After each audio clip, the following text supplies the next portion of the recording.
This was me, ABC poker, getting shoved around. Weak, boring, predictable. Then I stopped waiting for cards, and I started fighting. It was dangerous and profitable. Now this is your saga. I learned to fight. Now I'll teach you. Ben Riggs, I'm going to teach you how to steal pots. We're not going to feed you to the sharks. We're going to make you a shark. Let's get to work. 8-4 offsuit in the small blind. We're going to go right into a move here called the Silent Condor. The Silent Condor observes. Then it feeds. This villain, over 60 hands, has only raised 11% of the time. They're playing 13-11. Their 3-bet stat is 5%. So we have a very tight tag, or they're card dead.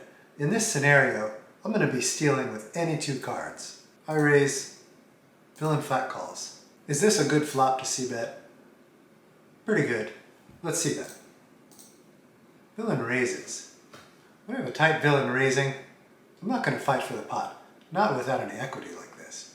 This villain could be bluffing, but they could also have a hand. I don't know. I'm out of position. I have no equity. I'm out. I was bluffing. Don't be results oriented. If a player is playing 13-11 and they raise you on the flop, they're not exploiting you. Just fold. Show some discipline. Captain's in the cutoff.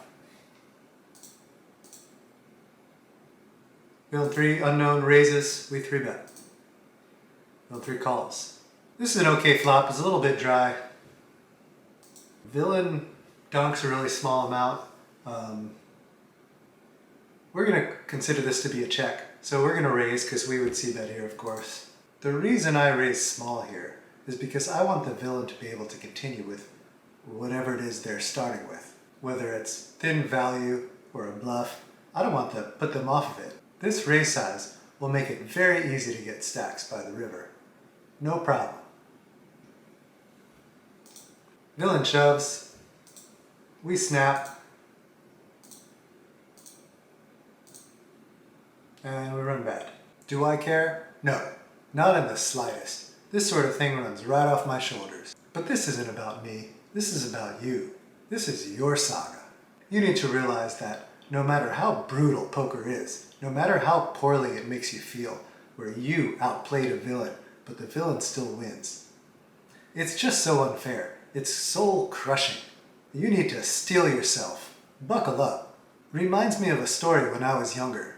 I was in a karate tournament with an opponent who kept knocking my guard away, and then he would punch me in the face. Except he was missing. He wasn't even close. I saw it coming each time and I stepped back. But he got scored on 2, 3, 4 in a row. I couldn't believe the judge was calling these as scores.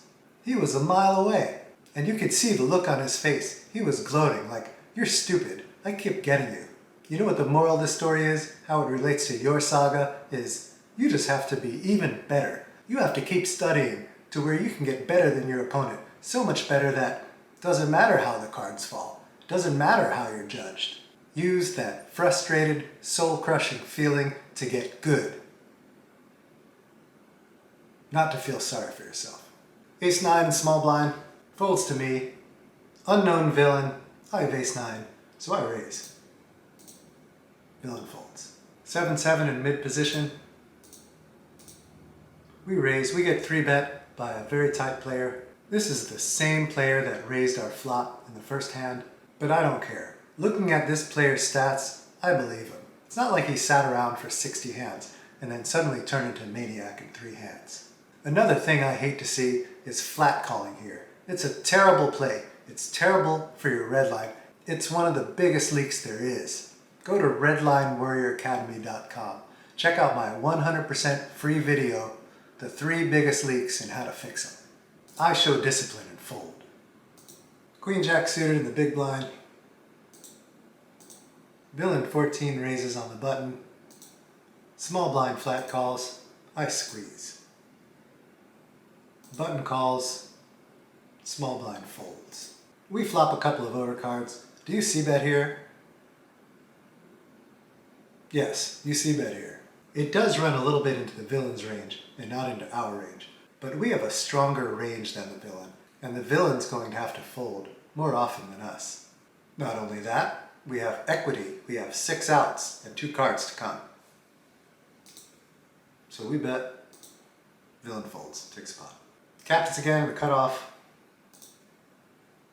We have a limper.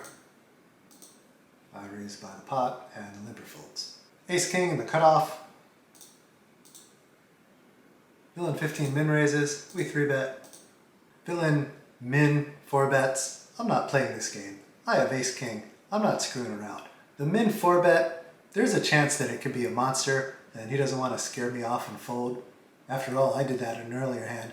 I don't care. I have ace king. I'm not going to see monsters under the bed. Let's go. Is villain 15 trying to get me to spew? I don't care. Again, I have ace king. Am I always getting it all in when mid position raises and I 3-bet on the cutoff and then mid position 4 bets? No. But against an unknown and a min 4-bet, I'm ready to go. Wouldn't you?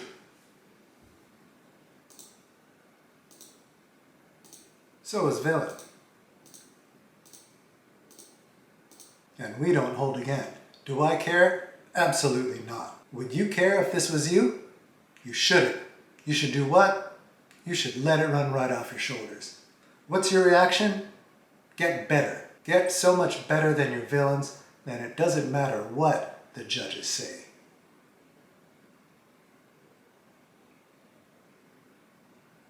You can tell I've carried that with me for a while. Poker is what? Poker is brutal. Jack 9 in the big blind. Lag raises from the button, we flat call. We miss the flop, poor equity, so I just fold. Am I just calling in the big blind to hit my hand? No. There's a lot of boards where I'm going to try to take the pot, but this isn't one of them. How often am I fighting back? Probably about 2/3 of the time, whether I hit or not. This is that 1 out of 3 times where I feel like my equity is so poor that I'm not going to bother. I don't think you're making money in the long term by fighting back here. Queen Jack in the small blind. Folds to us. This villain, their stats look an awful like the same villain that raised our C-bet when we tried to steal from the small blind last time. I think this is the same villain that 3-bet our pocket 7s. Is that going to stop me from stealing with Queen Jack? No. So I steal, villain folds, we take the pot. Stay disciplined. Stick to your plan. Queen 8 in the big blind. We have a limper, another limper. I check. This is an extremely dry flop. We have no equity, but I can easily represent the king. It's unlikely to me that villain 19 would limp with a king. It's possible, but unlikely. Villain 16, almost certainly not. This villain probably would have raised king 2, so I lead with a pot-sized bet. Villain 19 calls. Villain 16 folds. We pick up a gut shot, but the board doesn't change, and the turn is not a scare card. Villain 19's fold to C-bet is 75%. Villain 19 is also playing 30/5.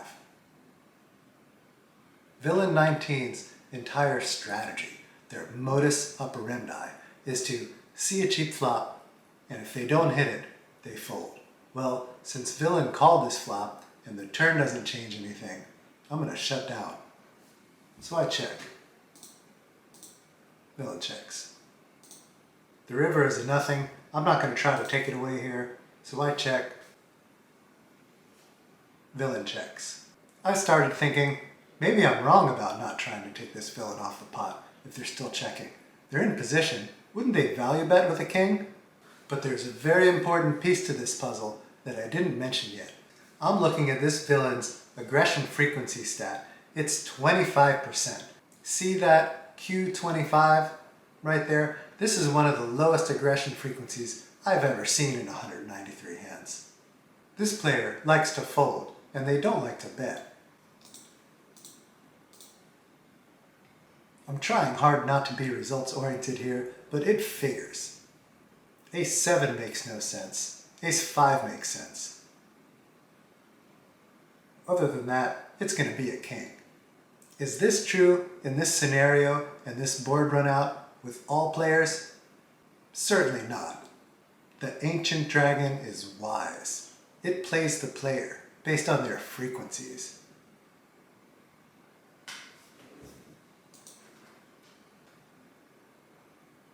Nice hand, sir. Rockets under the gun. Steals the blinds. That's what I have for you today. I know you came here to see me steal pots, but I show all hands from every session. You want to see me stealing pots? Watch the other videos. Don't worry, we're stealing plenty. I hope you learned a few things from this video regardless. Thanks for watching. Thanks for your time. Come train with us. Subscribe. We'll see you in the dojo.